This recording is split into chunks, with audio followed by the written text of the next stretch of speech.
أعوذ بالله السميع العليم من الشيطان الرجيم من همزه ونفخه ونفثه بسم الله الرحمن الرحيم الحمد لله رب العالمين والصلاة والسلام على رسولنا محمد وعلى آله وصحبه ومن والاه. Assalamu alaikum wa rahmatullahi wa barakatuh. So inshallah we're going to continue our next session with this session with check-ins. So how are you doing? How was your week? What are you looking forward to over the weekend and until the end of the year? In other words, what are you looking forward to that's going to happen over the weekend, or what's going to happen until the end of the year?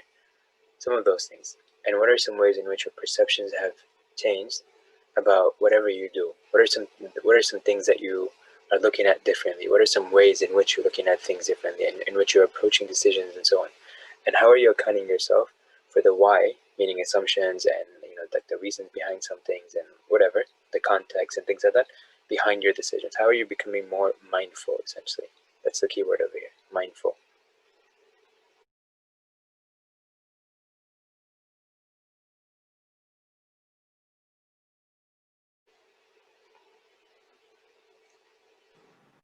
So now notice how I framed it from a challenge activity to a riddle. And do you remember the Mario effect that the guy was talking about when he was talking about like how if you can just reframe things from like some sort of like task you have to do or a test you have to do, reframe it, and give it a different name, and then I reframed it as challenge. Or when we were talking about growth through struggle as the first naming of this series, and then I said I'm gonna give you something later on to show you how we can like reframe things, and then we reframed it the challenge accepted, stories of transformation. It sounded a little bit like more like energetic and stuff, right?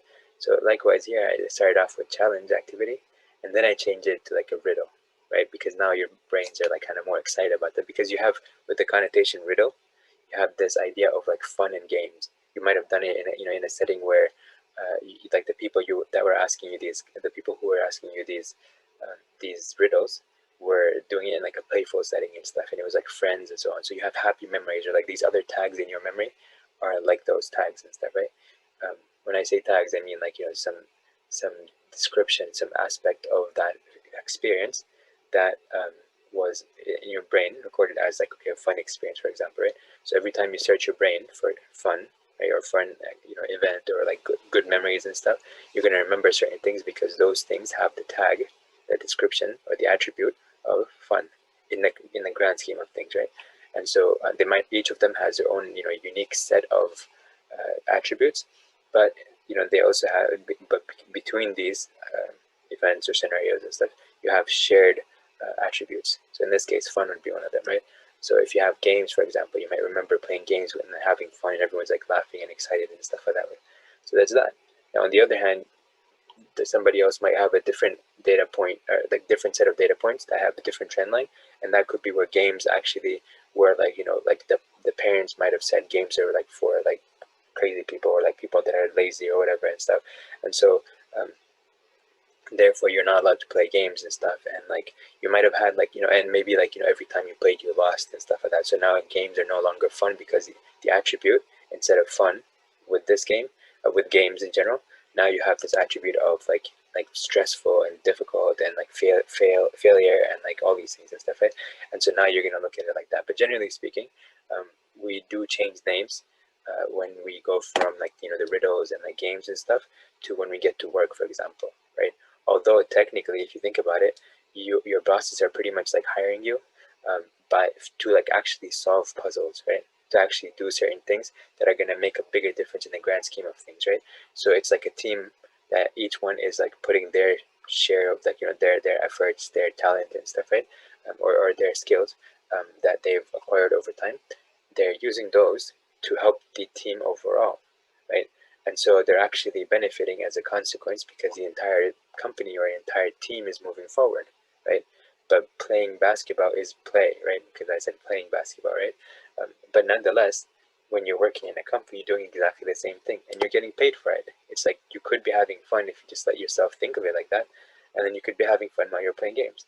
So when we're Muslims, for example, we have the same mindset where we could be having fun by being Muslim because you're enjoying the experience of getting good deeds and like helping people and feeling good about it, and like Allah subhanahu wa ta'ala is happy with you and everything just working out perfectly. It's like Islam also matches with how Allah subhanahu wa ta'ala made us, because there's like the way He created us and the way He designed the system, where taking both things into account as if they were supposed to be complements of each other, or they were not complements, but like they were supposed to like be addressing, like each of them is designed, um, if you may, and I know this is bad wording, but if you may, with both sides in mind, okay?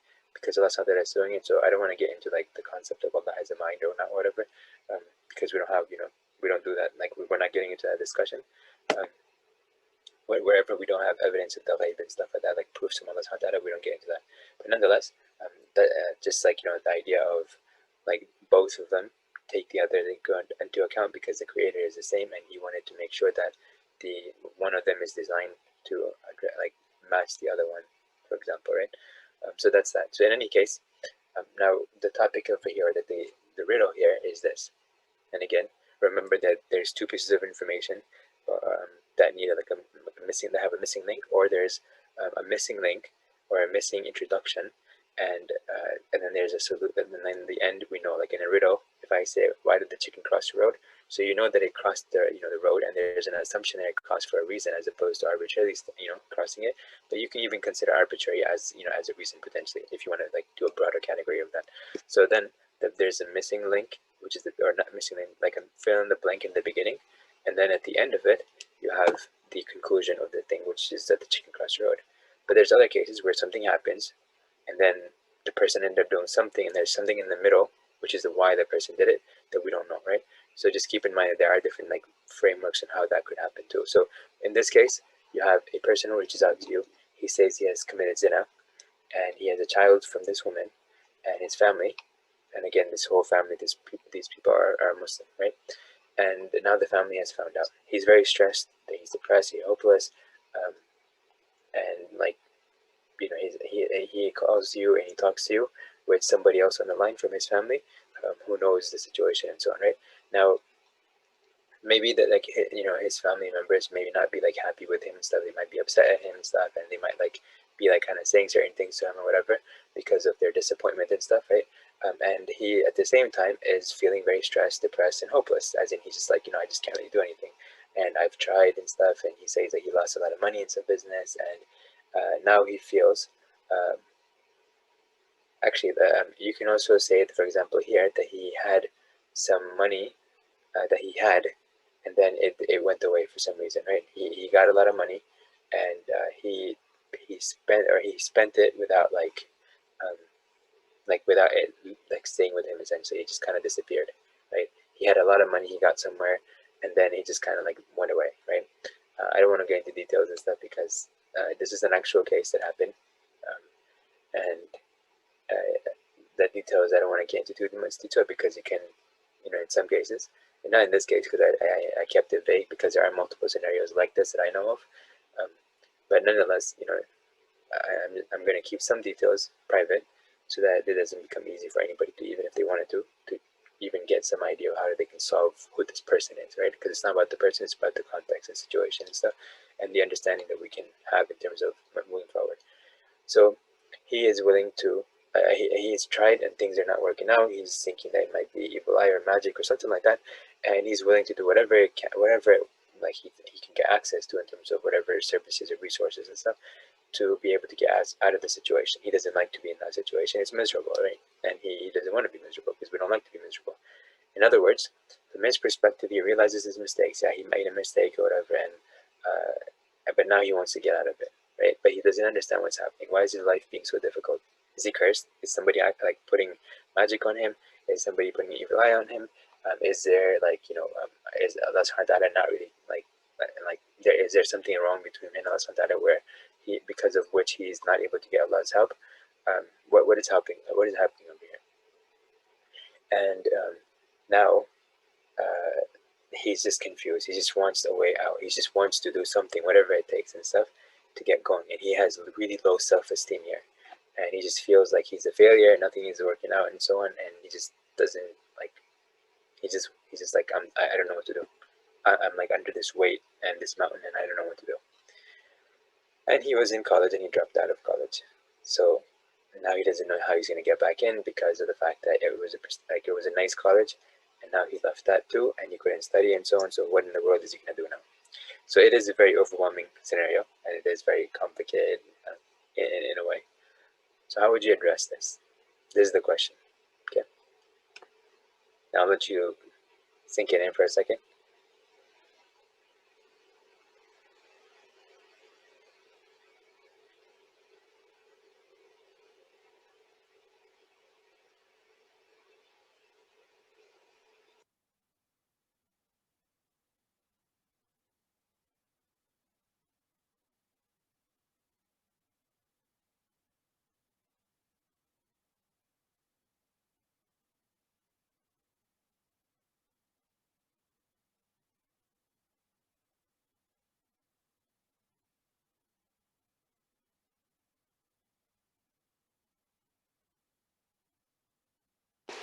Okay, so let's continue. And remember these steps.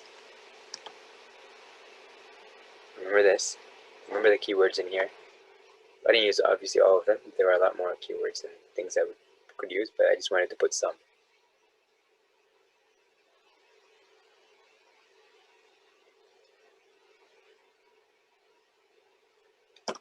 All right, some things we can look into.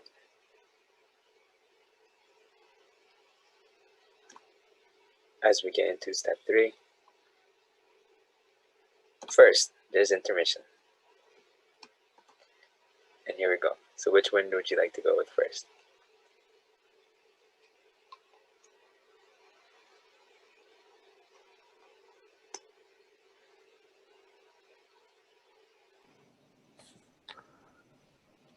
Left one.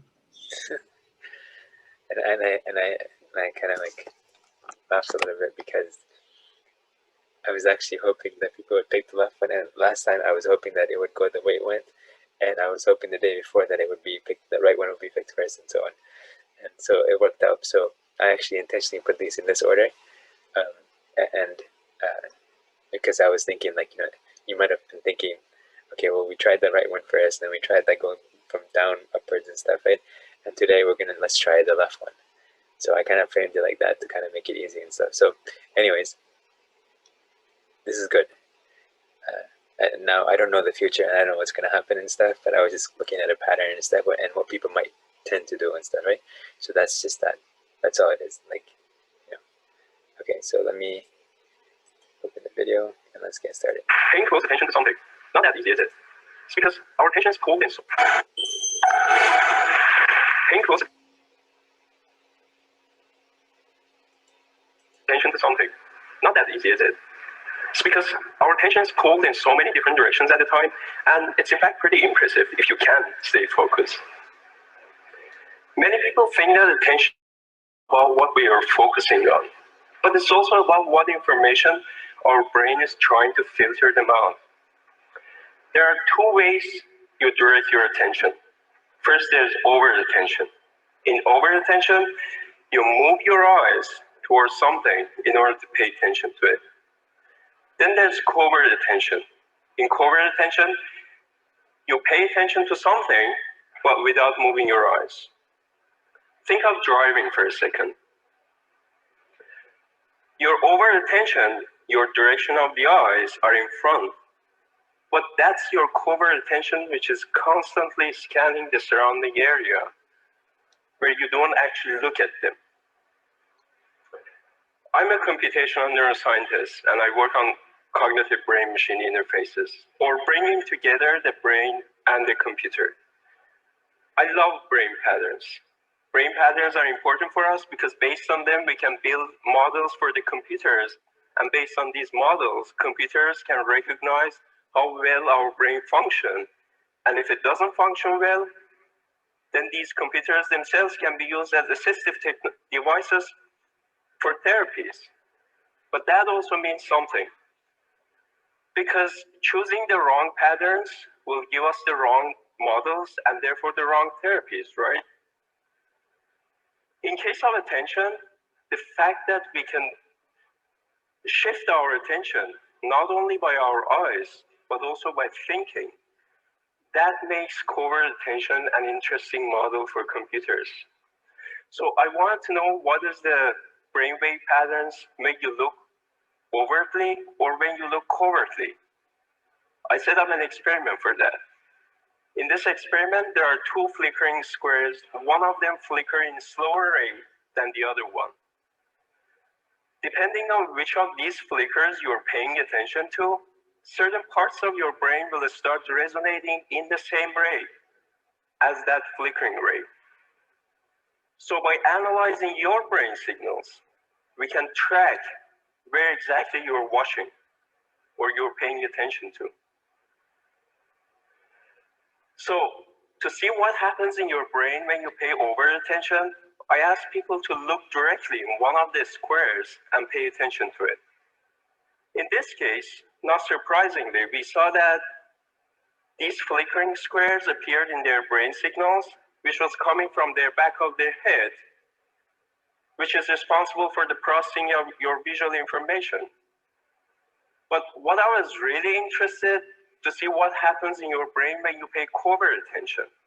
So this time I asked people to look in the middle of the screen and without moving their eyes, to pay attention to either of these squares. When we did that, we saw that both of these flickering rates appeared in their brain signals. But interestingly, only one of them, which was paid attention to, had the stronger signals. So there was something in the brain which was handling these information. So that thing in the brain was basically the activation of the frontal area. The front part of your brain is responsible for higher cognitive functions as a human. The frontal part, it seems that it works as a filter, trying to let information coming only from the right flicker that you're paying attention to, and trying to inhibit the information coming from the ignored one. The filtering ability of the brain is indeed a key for attention, which is missing in some people, for example, in people with ADHDs.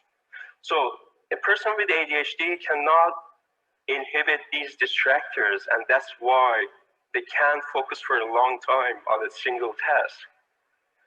But what if this person could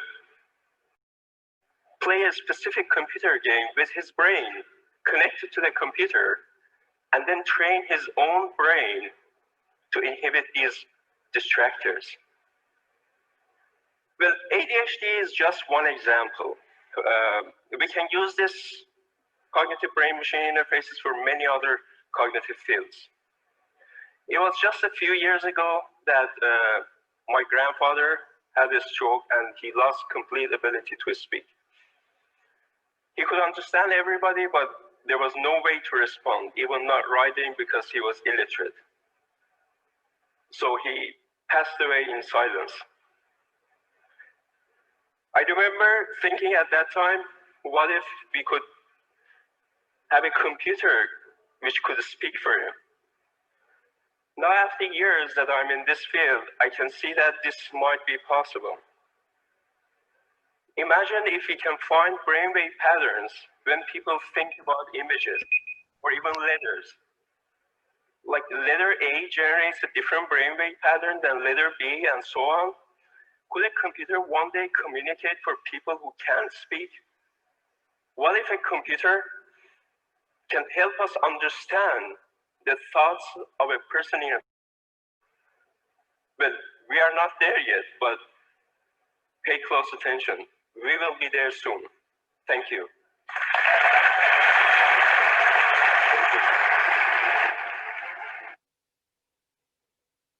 Okay, so that's the 15-minute mark. I noticed that.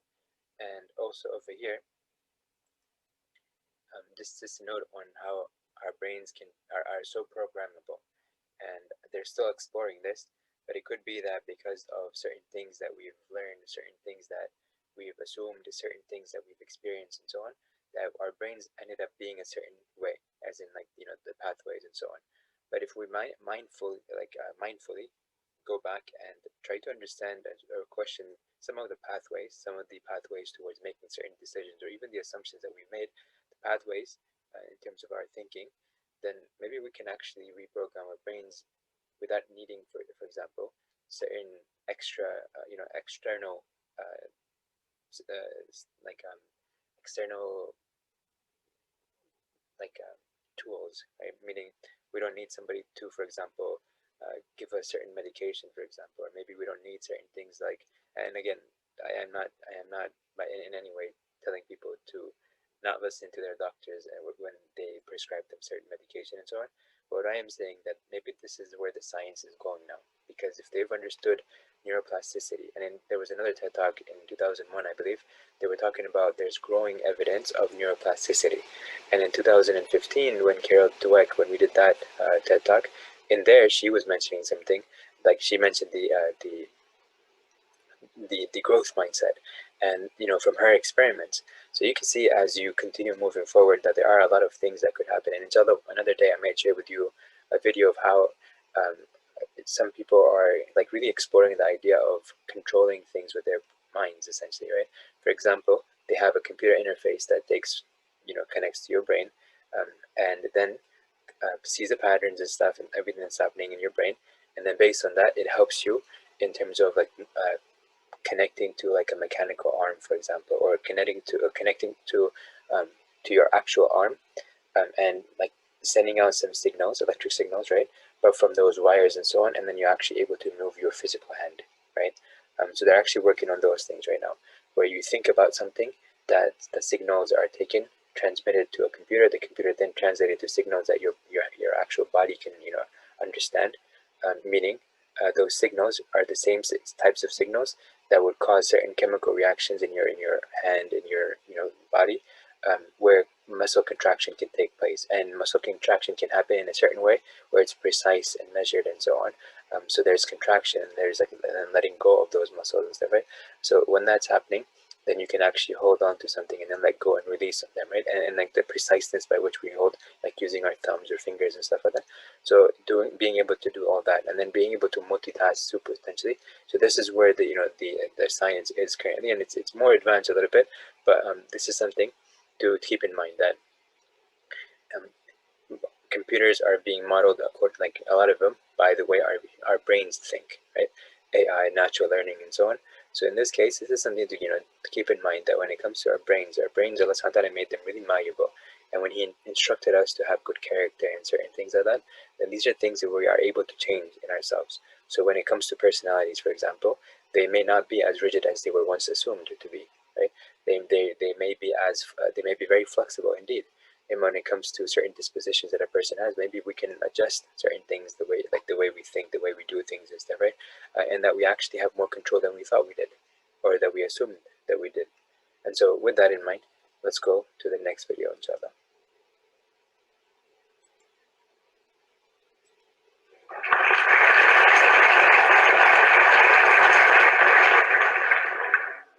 On the 24th of July 2010, I stood before what had been my family home just outside Paris for almost a decade.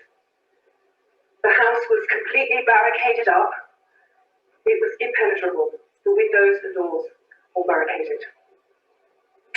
It was blisteringly hot and eerily quiet, I remember.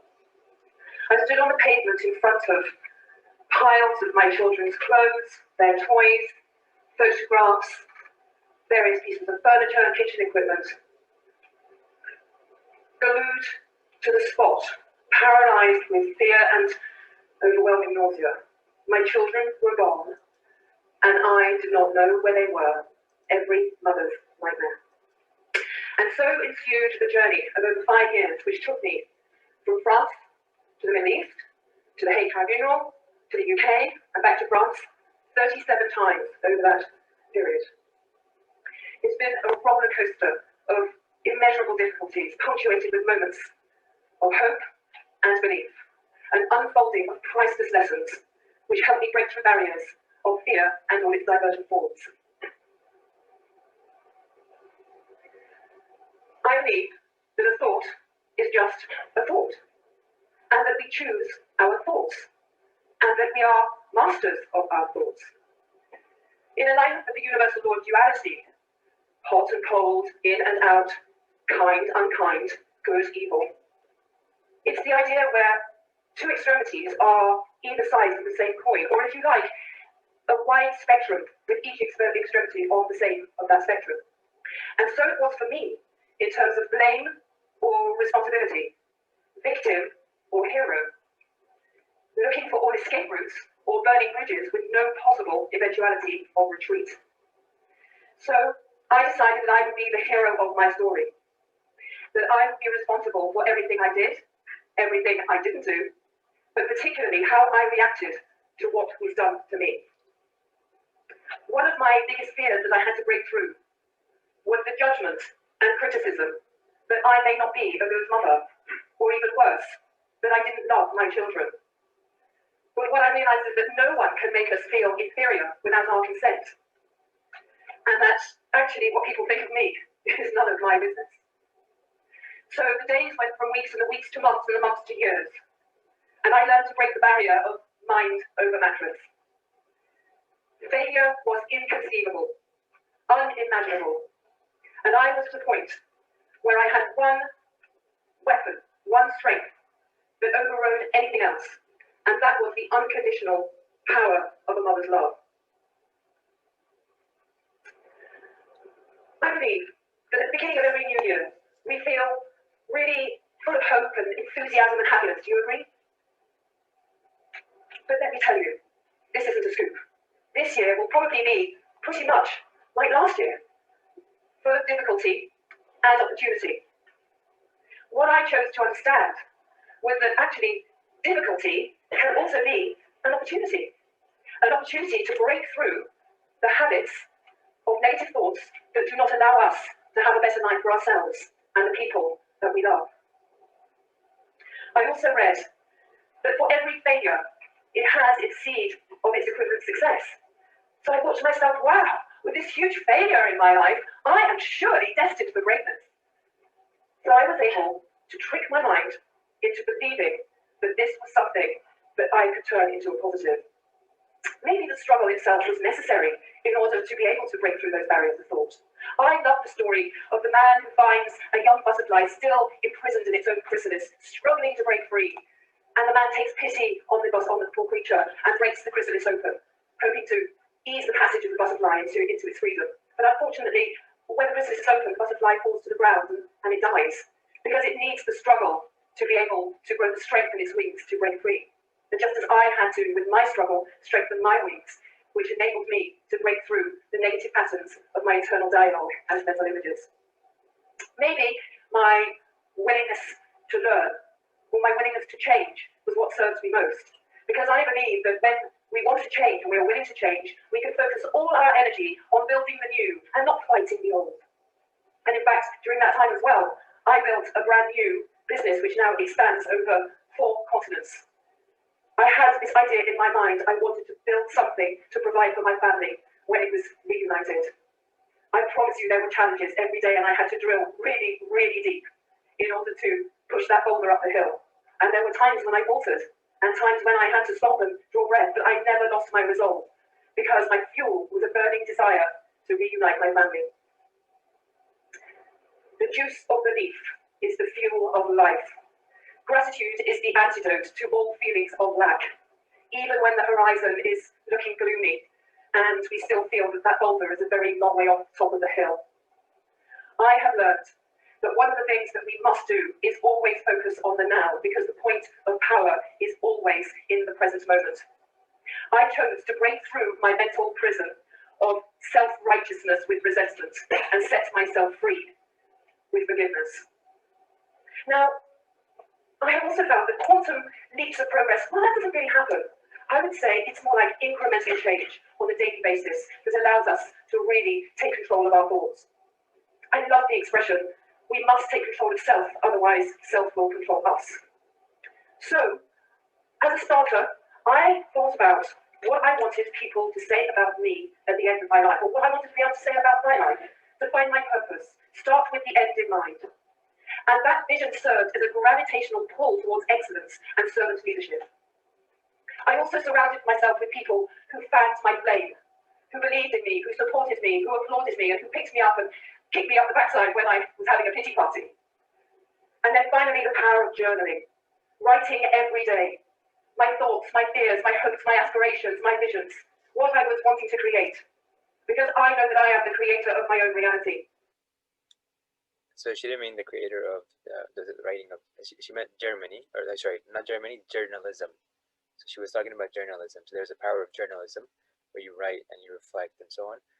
There's actually a lot of studies that have been done on this. So this is something good that you can benefit from journaling, writing down things, kind of exploring things and stuff. And many schools might also be getting into this nowadays, especially higher education schools, where they discuss, where they have you as part of your grade actually journal, like whatever your thoughts are, the connections you're making, and so on. And that every single reality that we create starts with a thought. So why is it important to journal? Well, I love the saying that the strongest thought is weaker than the weakest ink. And that power of journaling every day gives us hindsight, and it gives us strength to move forward towards what really we seek to create. So it's been a journey of immeasurable difficulties, punctuated with moments of incredible joy. One of the breaking of the barriers of beliefs that I used to tell myself, and I still do, out of this situation only good will come. And sometimes a gift is very badly wrapped up and, excuse me, it's not very appealing, and it doesn't really give us, we don't really want to open it, but sometimes when we do unwrap that thing that's offered to us, we find that underneath it is a gift. So when we work towards breaking through the barriers of fear, self-limiting beliefs, with vision and perseverance, we can then truly become the magnificent, luminous and powerful human beings that we are meant to be. We can be the change in the world that we want to see. And as we do that, we reveal our own potential to ourselves, our mission and our why, so that we can have a life of joy, purpose and contribution. Thank you.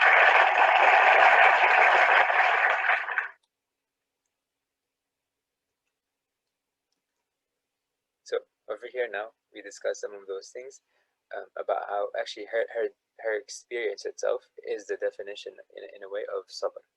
A lot of times we don't really get to the deeper understanding. Some years ago, I personally, understood the meaning of sabr. I used to ask my friend 10 years ago, more than 10 years ago, what is sabr? And in a particular situation, we might be working on a project or something else. I would ask him, like, how do we navigate? Like, what do I do in this situation? He would say, have sabr. And I would ask him, how do I do sabr? What do I do? Like, what is sabr in action, right?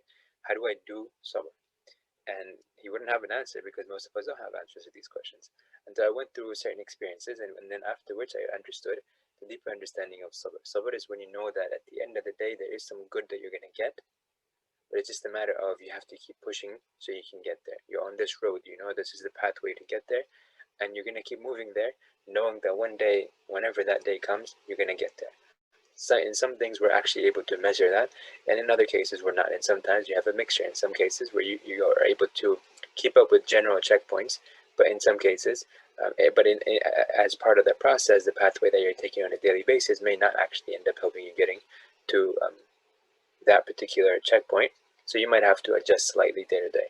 But again, these are some things to keep in mind over here. So this is important over here to understand that we have this much impact, bi'idhnillah, on our brain. A lot of the stuff that she was saying at the end about how we can be who we are. Of course, we as Muslims are going to add, something about inshallah or bi'idhnillah or something like that, or with tawfiq from Allah subhanahu wa ta'ala, or whatever it might be. But at the end of the day, the overall concept of being able to have sort of autonomy and control about certain things that you're doing from our perspective is important, because then we're not dependent on other things outside as much as we are able to maintain our own understanding. So social psychologists look at what are the perceptions that a person is concerned about relative to other people. So other people, what do they think about? What are they thinking about me? What are they thinking about, like, what I should do, and so on. Okay, so yeah, so in this note, just keep this in mind, that we have a lot more impact in terms of what we actually allow in our brains and what we don't let access to our brain, essentially. So we have the choice.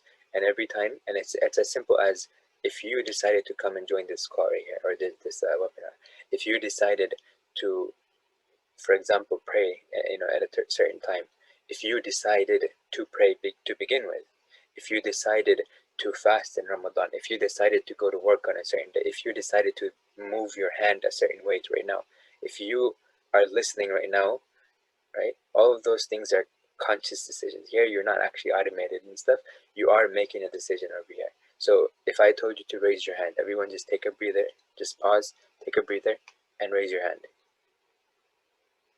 And if you raised your hand, or if you didn't raise your hand, you made a deliberate choice, because you either chose to listen and actually raise your hand, and even the act of raising your hand was its choice, right?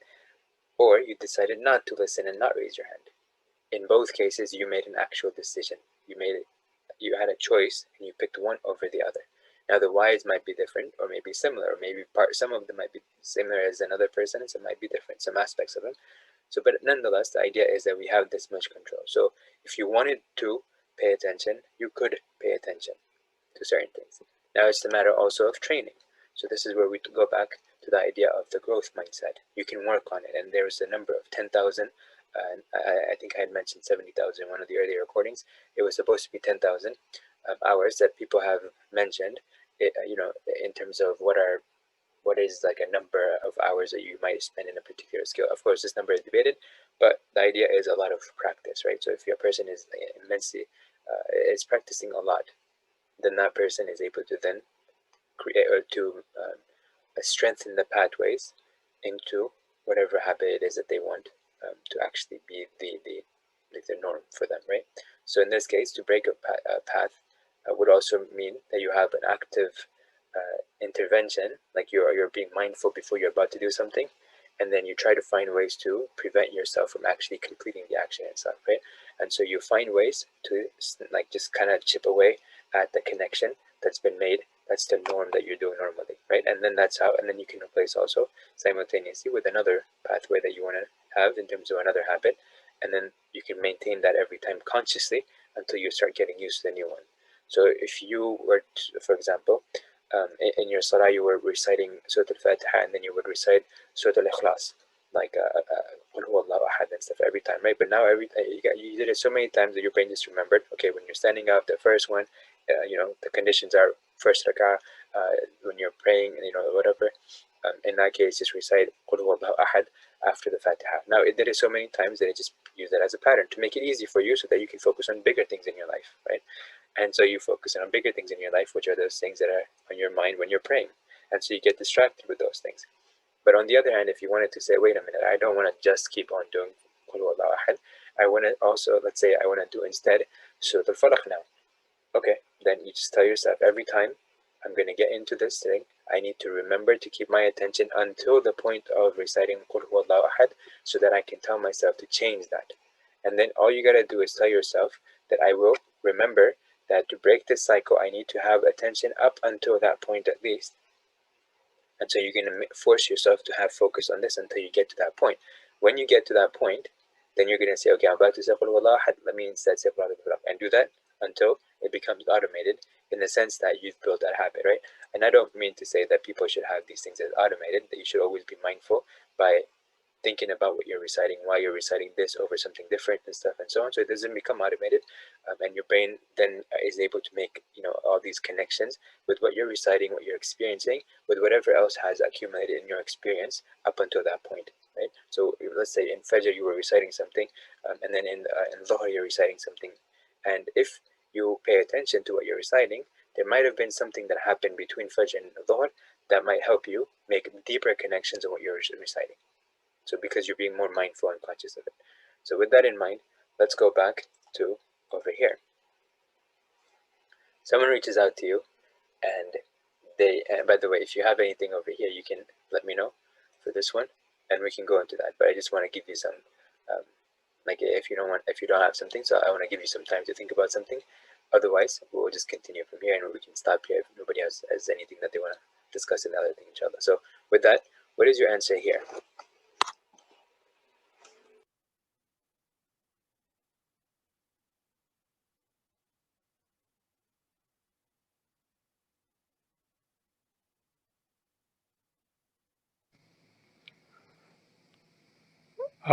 My first thought on this was that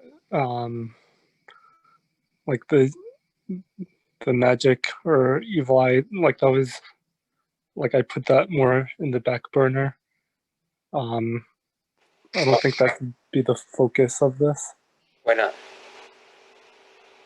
Because it's not like at the root of the issue that like that's going on. It's similar to the other situation. I forgot what was going on exactly, but it was like the I think Islamic reason for divorce or something. Instead of going straight to that, like we looked at the actual issue. Okay. Could it be a possibility in this case? It could be, but after we explore everything else, because like first off, like zina doesn't happen out of nowhere. Like he like I want to get to the bottom of that. Like it seems like he's disregarding Islam as a whole. If he got to that point, you know, he was in a relationship with someone. So I want to know like how that started, why it started. Um, Okay, so the reason that magic may not be the main thing over here is not just because like it's whatever, but it's because of there are other things that we could look at because of the context of the situation. Because zina couldn't have happened by itself, even with magic and evil and stuff. Zina doesn't happen by itself, right? So yeah, okay, so this is good because it could be that magic is there. However, because there are other things in the picture that make you feel like, okay, well maybe magic is not the primary thing, or maybe it's not the only thing, or whatever, because of these other things that are also in this picture. Yeah, yeah. yeah. So it's a pretty overwhelming situation because of the fact that he has a child from the woman as well. Um,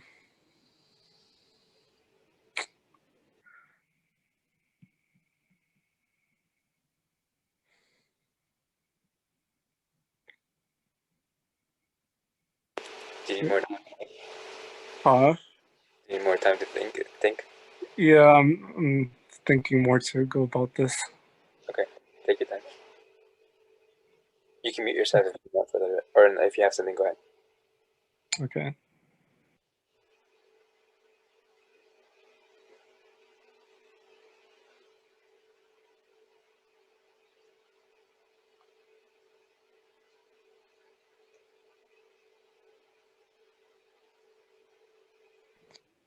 I mean, everything that he's feeling, I think it makes sense. Stressed, depressed, and hopeless. Like, that makes sense to me given his situation. Um, so I'm trying to like think about like what should be his next step. Um,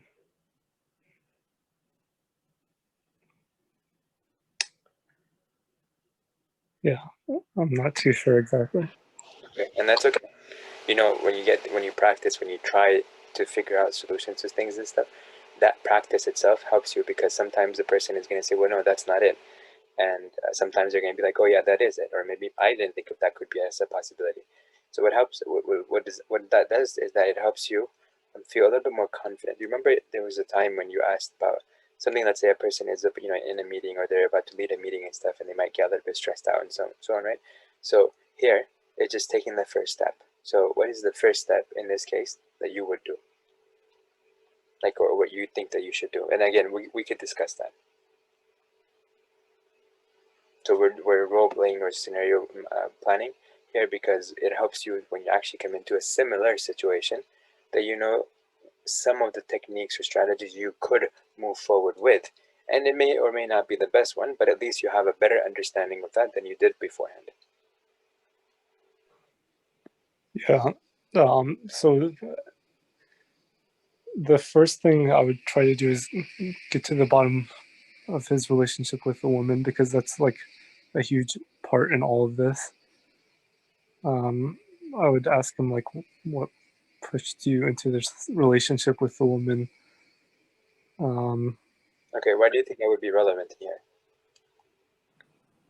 Would that help him feel better, or is that going to help him be like, look, I get it, I'm whatever, you know, I made a mistake, okay? Which one is he actually going to get to? um, it might. I think yeah, he might get defensive if I ask about that. He realizes his mistakes. Yeah. but I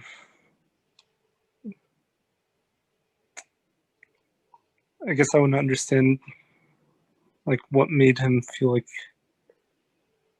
he needed to go that route.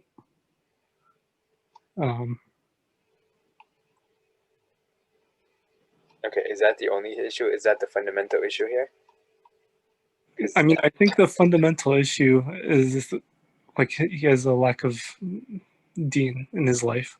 Okay, and is it a lack of deen in the sense of practice, or the surroundings are making it like sort of overwhelming for him to actually maintain his deen?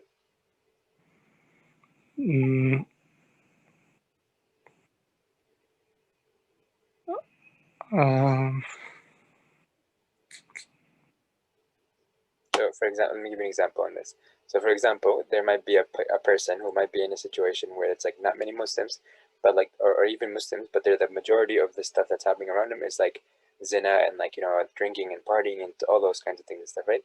And so he gets overwhelmed and he's, commits zina, and like it's just because like, it's just too hard for him because he's a single person, and there, he's trying, but like, it's just like depressing and stuff if he just all by himself and stuff. So he goes out and hangs out with people, but the only thing that they're doing is those things, and then he commits zina and stuff like that, right?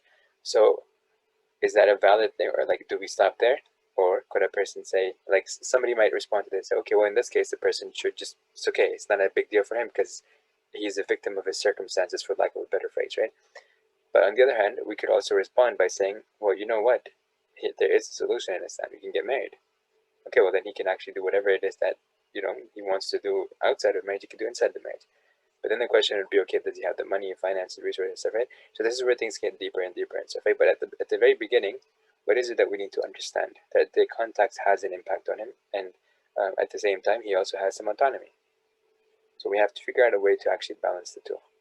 And he also understands his mistakes. Okay, well, the matter is done. He's already committed zina. It's not that he's about to.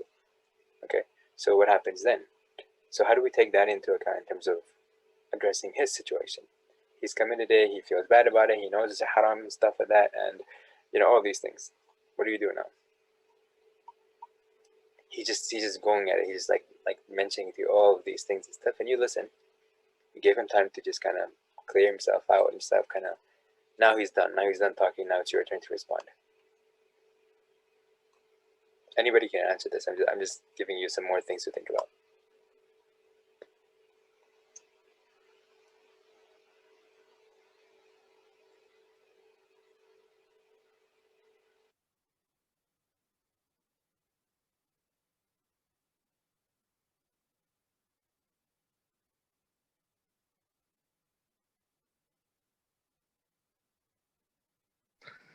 I think like part of how I would want to answer is like I don't understand, or like I don't know the ruling on what happens with a child that was born out of wedlock. Like I don't know the Islamic ruling. Is that the concern here, though? Is that the main concern? Well, like what I'm thinking about is like, what does he need to start working towards? What kind of, like, I'm trying to think what kind of life is like, what should his end goal look like? What is the situation looking like? Like, what does he need right now? Given the situation, the stuff he's stuck in, what does he need to help him get out of this situation and then be able to do all the other things? You see the priority aspect? What should we prioritize on? Because that is the most fundamental thing upon which everything else is gonna be built. He needs direction. Okay, so give him that direction. First, he needs what? Before that, before he needs direction, there's something that you should tell him. He needs to do tawbah. Well, that's also part of the process at the end, but first is what? He's feeling like he's cursed. Well, I guess I should tell him that, like, yeah, that's a possibility, but also, like, look at how you got to where you are. It wasn't just like someone put a curse on you and like you did all this stuff. It happened over time from your decisions. So are you explaining to him why he's in the situation? I guess. And are you therefore also blaming him by saying, okay, well, you're the one who got yourself into this. It can't be magic or anything like that. Yeah, I am. How are you going to sound in this case? How is the person going to be hearing you in this situation? He might not like hearing it, but like we don't always get to hear what we. You're absolutely right. We don't get to hear those things, right? But the other person gets to pick what they want to say. Yeah. So what do you think the person needs to hear? And would actually, what does he need to hear that would actually let him be able to get his life back in order, be it now? What does he need that is actually going to motivate him to do that? I guess he needs. In his current mindset. Go ahead. Yeah, he needs to hear that like this is a result from his own doing, Is rather that than motivate him, or is that pushing it. motivate him more? Yeah. Is that going to motivate him or demotivate him?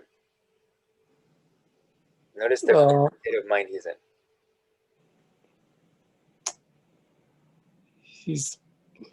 I think it would motivate him, because if he knows that he's not cursed, then that would remove the hopelessness. Like he's fighting something that.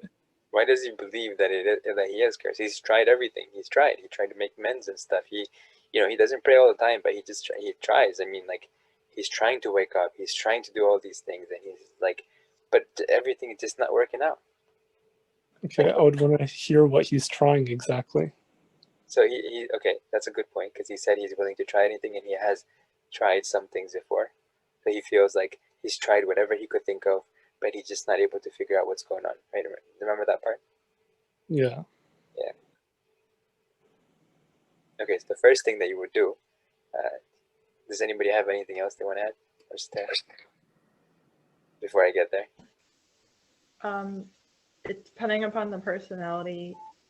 He may just need to be heard, and then to somebody to actually support him and offer him hope. Yeah. Yeah. So that's the first thing that he would need to hear, because you just tell him, you just say, thank you for sharing that, or line, so he feels like he puts his, sort of like feels relieved a little bit, and you're going through a lot, and there's a lot on your plate, and it's overwhelming you, and this is where I'm hearing from you. Is that right? And he says, yeah, exactly. If he says something like that, and then he says, okay, so whatever you told me, it's gonna stay between us and Allah subhanahu wa ta'ala, and we're gonna move forward accordingly. So here you would say something like, for example, okay, you committed zina.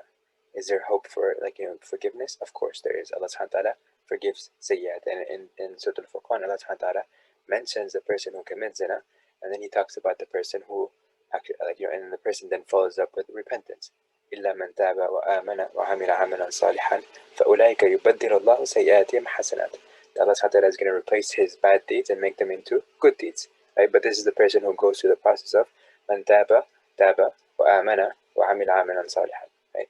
And then Allah subhanahu wa ta'ala mentions Allah subhanahu wa ta'ala is going to forgive this person. Then there's another the ayah in Surah Al-Zumar, قل يا عبادي الذين أسرفوا على أنفسهم لا تقنطوا من رحمة الله. That whoever has transgressed against himself, then let him not lose hope in the mercy, in the forgiveness of Allah subhanahu wa ta'ala, or the mercy of Allah subhanahu wa ta'ala, right? And Allah subhanahu wa ta'ala forgives everything. Allah subhanahu wa ta'ala forgives everything, and He is this forgiving and merciful, kind Lord. So with this in mind, we can tell him, okay, this happened. Okay, it happened. It's in the past. It happened. We don't need to dwell on it too much right now, right? We can get to that point as we move forward, but you need to be able to actually be able to move forward, to be able to make tawbah, and to be able to make amends, and so on and so on, right? So here, the first thing you would do is just acknowledge, say, okay, you're going through a lot, and it is a lot. It's a lot of stress. And then you can say, okay, we're not going to rule out evil eye or magic, because they could have definitely an impact in the situations you're describing. Let's also explore let's go deeper a little bit. Okay, so the first thing is that there is hope. There is hope for you, and there is hope in situations like this, and I am going to be with you, bi'idhnillah, as long as I'm able to. My commitment to you is going to be to, in whatever extent that I am capable of, right? Meaning, it also accounts for where you're not going to be able to do it because you're going to be busy with something or whatever else and stuff, right? So wherever I can help, I'm here with you, inshallah, even if it's not like in person or whatever. This was actually a person from out of North Carolina, so this is not a local person. This somebody else called me from a different place and stuff, right? And they had reached out to me and just wanted to discuss this. And so this is the situation. Now, there are other cases like this where people have committed sin and they've actually understood Deen really, really well. In fact, when I was discussing some things with them, of course, when it was in the first conversation, or like it wasn't like the beginning of the conversation, but as we got deeper into kind of unpacking some of the things, the person they demonstrated that they had a deep understanding of Islam, but they had committed zina multiple times, not because of wanting to commit zina. Because of that, they actually felt really bad every time it happened, and even the first time it happened, they were just like not feeling really good about it. But the thing was, so the person understood it, that there are certain things that led them to that end, like fault or like the mistake or whatever, or the sin that they committed, right? But they actually also felt really bad about it. They did not want to commit that. That was a boundary that was a hard boundary. They never felt that they would ever cross in it, yet they found themselves actually in it, right? So in this case, we acknowledge the person's concerns. We mentioned that, okay, this happened, and people do make mistakes, they commit sins, and there is an appropriate way to make tawbah for them, or there is an appropriate asking for forgiveness and so on. But in our context right here, that is, because it's done in the past, I don't need to judge you for what happened and stuff, as in like to judge you in the sense of like that you're a bad person. Judge your actions, yes, I can definitely judge you, and I should judge your actions and stuff to say that these are bad actions, right? However, are you an evil person? That is, I don't know, because Allah subhanahu wa ta'ala knows the hearts and stuff, right? And so we judge, but we only judge in one aspect and not the other. Some people make it seem like you cannot judge, period, right? But you have to unpack that a little bit more. So anyways, in this case, we did that, and we said, I will be helping you, inshallah. And in each of these things, there are other ways that we can actually get you. And the first thing, though, is that I want you to know that you have support, that you're not alone in this, inshallah. And whatever you need, whenever you need, reach out to us, and as much as we can, we'll help you out, inshallah. And so the person, and as we continued onwards, and I gave them hope a little bit more and more and stuff, right? And we started saying, okay, yeah, it could be magic, but there's also other things. For example, maybe you're making a mistake in terms of like how, or maybe the thing that you're doing in terms of getting out may not be they may not be the only thing that you could do, or maybe the things that you've tried may not be the only things that you could have done. There might be more things. So let's explore that a little bit. Let's go deeper into that. Okay, let's figure out new ways and stuff. If you're struggling, reach out to your friends or family and stuff, right? Own up to whatever happened. Okay, it happened. You committed zina. This happened. Whatever. You have a child now. All this. Own up to it. Okay, I did it. It is on me, right? But own it up in a way of empowerment, so you don't feel like you're going to be stuck there, but rather you say, okay, it happened, but how do I move forward now to go from where I'm at to where I need to go, which is to Allah subhanahu wa ta'ala at the end of the day. At the end, have a good akhirah and so on, right? So when we gave them that hope that, okay, the situation they're in, it's not a permanent situation, and they're not helpless or hopeless in that situation. And we started giving them more details. In this case, one of my team members were on the call with me, and so that's why that's when I say we. Sometimes I might say we or I interchangeably, but I do mean in some cases, or in many cases, that there were somebody else in my team that was part of this conversation. So this is what happened. We gave them some hope, and we said, anytime you need it, reach out to us. And then we checked, after this call, we checked up on them a few times, and they started saying that, okay, now they're thinking from a different mindset and stuff. They're actually getting back on track now and stuff. And it was a big relief for them to understand that, okay, they made a mistake, but it didn't make them a bad person, and that the mistakes that they made, or that didn't need to stay there, and also all the things that they tried, that there are other things that they could try, or that maybe it's just a matter of perseverance. Remember, we were talking about perseverance before, just a matter of actually saying, some things you're going to have to, like, in the moment itself, it might be overwhelming, but at the end of the day, right, you're going to get to where you need to get to, bi'idhnillah. So in his case, we found ways to, bi'idhnillah, help him feel like this was part of a process, and we related to other things and stuff, and it was a matter of how he actually continues or doesn't continue. So he needed some moral support as well to just be able to maintain and push forward and to continue pushing forward, right? Because he was already trying. It wasn't like he was just sitting there not trying anything, or that he didn't do anything, right? So that helped him a lot. And so we didn't have to have a follow-up call. We just had a group chat, and we were just kind of touching base with him again and again. And he said he was doing better.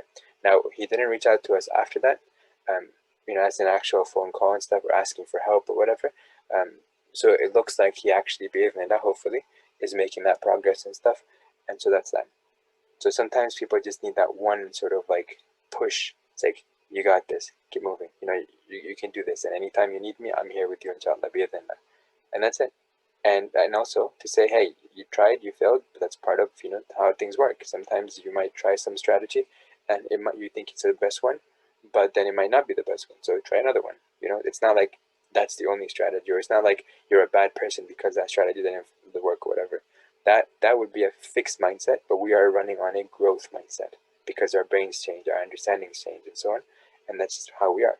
So he felt good. He's like, oh, okay, well, I'm not a failure. I'm no longer like a person who's caved in and boxed in and like being trapped by this external force or whatever, right?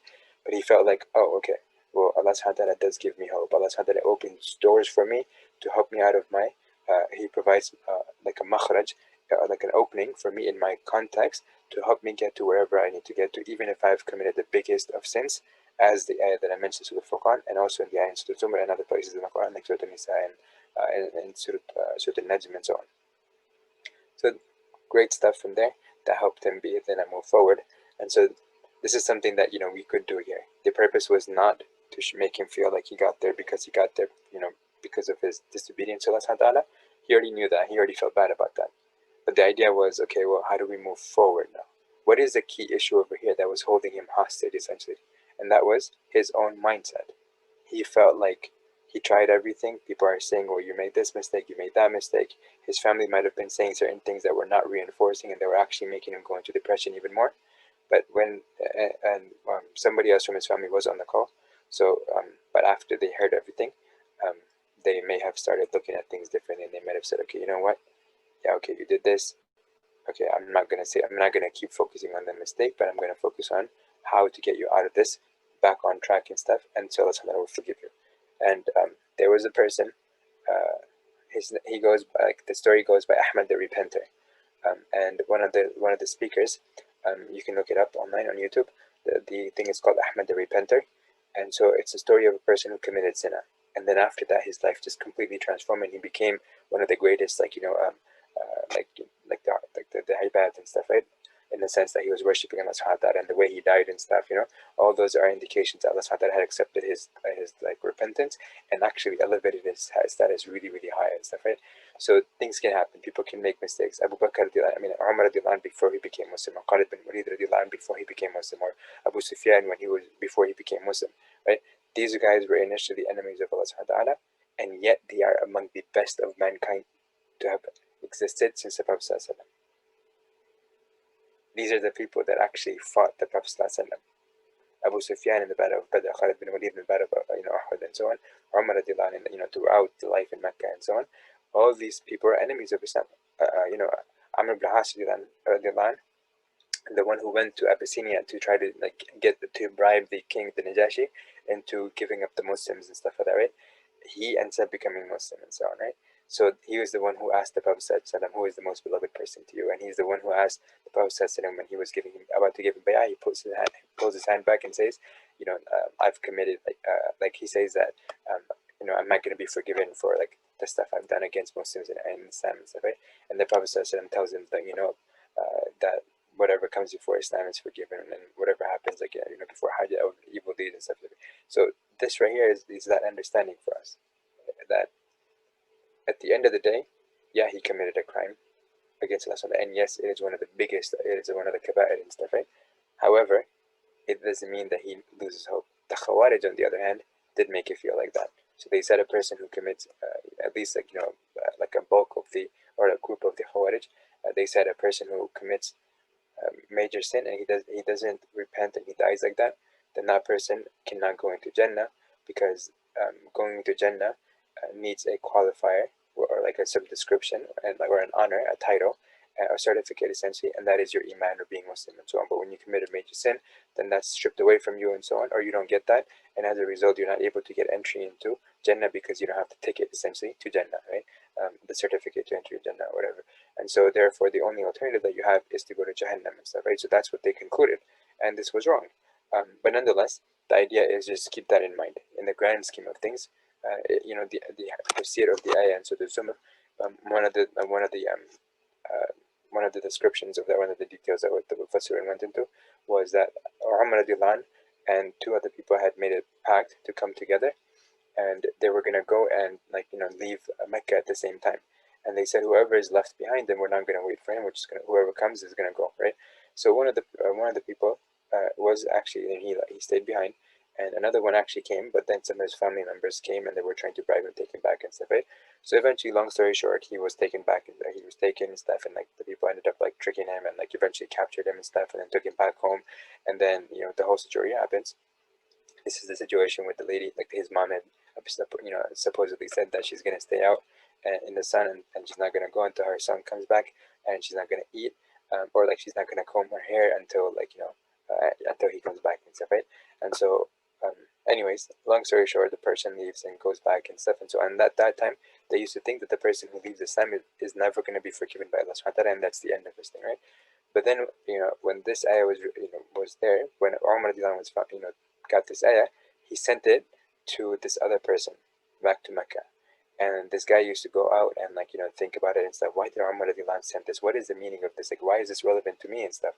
Until one day Allah subhanahu wa ta'ala, and he would ask Allah subhanahu wa ta'ala for this, right? So until one day Allah subhanahu wa ta'ala opened his mind to it, and he's like, oh, okay, so it's not that a person who gives up Islam, that he doesn't get forgiven. In fact, even if you gave up Islam but you returned back to it and actually stood on this and until the day you died, then you're going to be counted as the way counted by, or your account is going to be based on how you died, essentially, right? The last action that you did. And so the Prophet ﷺ made dua that I make the best of my actions be my last, and so on, right? Meaning, because if we are rewarded by the best of what we've done, and the last actions are the way that sort of the defining actions that that define how we lived our life, or a summary of how we lived our lives and stuff, right? Then it's a good dua to make inshallah. But anyways, also how you die is more important here. So yeah, he made a mistake. Yeah, he ended all these things are happening, and yes, he has control. And here, Muhammad, you were talking about this. So he has control of it. So how you frame that control, how you frame it in the way of motivation, right? How you frame it is going to be the key over here. How you make him feel at the end of the day. If it comes off to him that you're kind of sort of saying, well, this is on you, buddy, and stuff, right? Then maybe he's not gonna really be as motivated. He might actually feel more depressed. But if you say the same thing but with a different tone, or in the context of something different, like you say, this is on you, but this is where you can own up to it and actually move forward. Yes, okay, yeah, you did this, but it's not a debilitating thing. It's not something you're stuck with, right? You can say, okay, I've done this, but here's an opportunity for me to get back on track and stuff. Okay, everyone makes mistakes. I'm not the only one that made a mistake, right? Okay, then get back on track, move forward. Yes, there's going to be a procedure. There's going to be steps and stuff that you need to take to make tawbah, right? But that is only able to be done once you actually get up and start moving. So I hope this kind of gave you some insight, and I hope that it helps you as you navigate different riddles of your own, right? Inshallah. And I hope that if you have any more thoughts on this, share them. My way doesn't have to be the only way this can be done, because I just have a little bit, bits of information here and there about Islam. There's so much more about Islam that I may never actually understand fully, right? And that's not to say that so therefore Islam has a flaw or Muslims have a flaw and stuff. No, because we go by the collective of the scholars and so on who've discussed over the centuries and across the different continents and so on. So it is 1400 years of worldwide scholarship, right? And with millions of people that got involved in this process and so on, if not billions and stuff, right? So it's not in any way reflecting on Islam because I'm just one piece of the entire puzzle, right? So just keep that in mind that there is a lot more, and when we discuss and we have these we brainstorm, it helps us because it makes us be able to actually confront these situations with a little bit more confidence, but it also helps each other, one and the other person, everyone else, helps all of us grow as people and be more effective in terms of working with each other, because we understand certain things that a person may not have thought of. You might say something, and you might have said some things even in, today, where I get ideas from. I'm like, oh, okay, and then I connect it with other things in my mind, and then I bring you a package answer or something like that. Or maybe I come up with something as you guys are talking about certain things. I'd be like, oh yeah, you know what? I didn't think of that. Yeah, that actually works and stuff. That might be better than what I did. So always be ready to do that and stuff. And I'm open to that kind of stuff because for me, it's stimulating. It's mentally stimulating. intellectually stimulating, and so I'm really excited when I get these kinds of opportunities. Does that make sense? Yeah. I think your ways, probably the best way to go about it, how you've talked about it. I don't know if it's the best one, and I know you said probably the best one, so I don't know if it's the best one or not. And if anybody has anything better than this, they can share with us, inshallah. And if you have something here, or if there's somebody who's listening to this has any ideas and stuff later on, then mention it to us. I'm always open to, try to find something that's better than what I've done, because that's what I would rather go on, because we want to make sure things are done in the best way possible, right? And we start off with whatever we think is best, but then when we work with each other, we're able to see a little bit more deeper into what could be done. And sometimes we might actually feel, based on what we interact with other people, we might actually feel that our way is actually more reinforced by those discussions, and that's okay. So it depends, just there's so many different possibilities. So I hope this is some things to kind of give you some tools, inshallah. I don't want you to apply the exact same thing in every situation, but I'm giving you certain tools to add on into your toolkit. The more tools you have, the more flexible and dynamic you're going to be able to be in a particular unique context, inshallah.